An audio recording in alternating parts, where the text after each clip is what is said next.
Assalamualaikum warahmatullahi wabarakatuh. Selamat sore, siang, malam.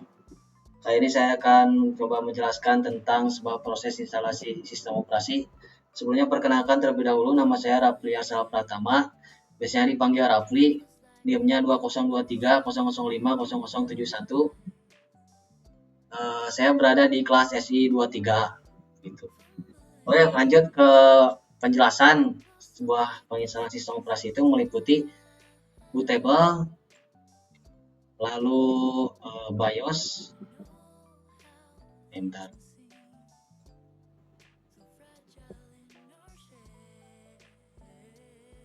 BIOS dan juga sistem operasinya sendiri.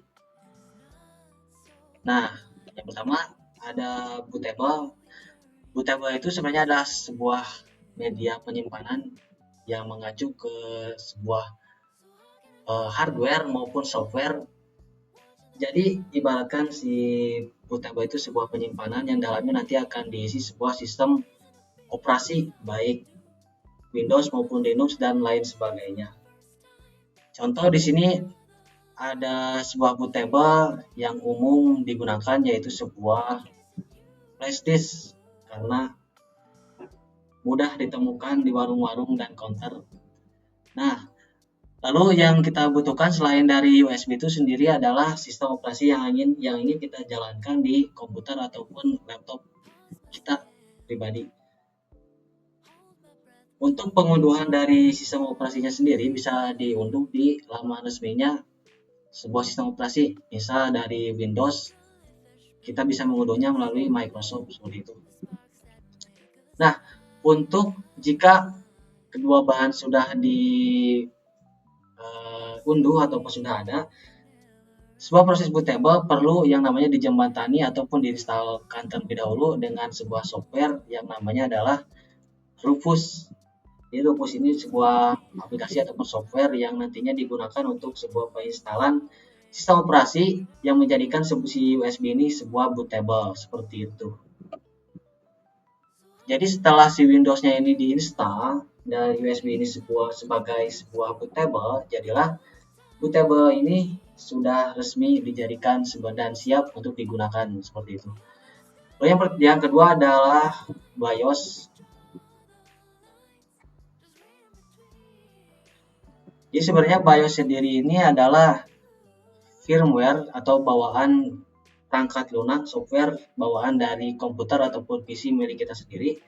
Jadi sebuah perangkat keras hardware atau di sini sebagai laptop kita itu sudah ada yang namanya firmware ataupun perangkat lunak bawaan dari sebuah pabrik. Nah, si firmware ini biasanya diturunkan menjadi sebuah BIOS ataupun yang lebih modern itu sebuah UEFI.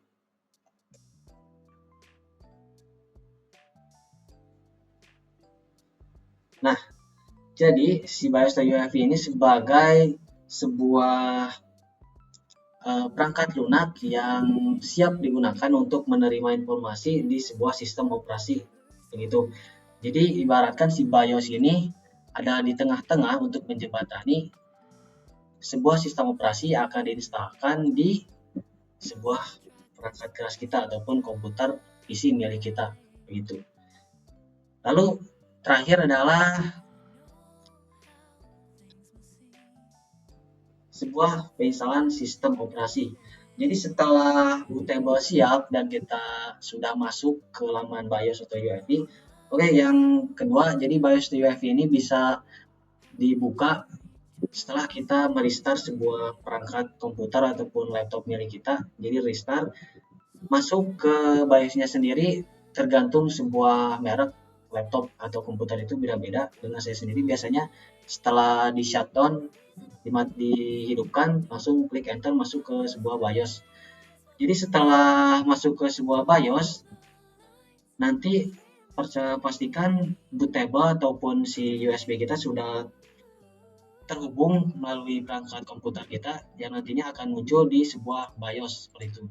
Nanti untuk tampilan BIOS-nya sendiri akan ditampilkan di layar seperti ini. Nah, nantinya setelah terdeteksi bootable-nya, kita bakal bisa langsung install untuk sebuah proses instalasi sistem operasi setelah terdetek melalui USB.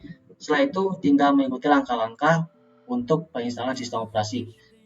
Jadi tergantung, misalnya setelah penginstalan sistem operasinya berupa Windows, maka akan setelah kita hidupkan sebuah perangkat keras kita, nanti akan muncul ke halaman Windows seperti biasa, ataupun berbagai sistem operasi lain, contohnya Linux, nanti akan masuk sistem operasi Linux seperti itu.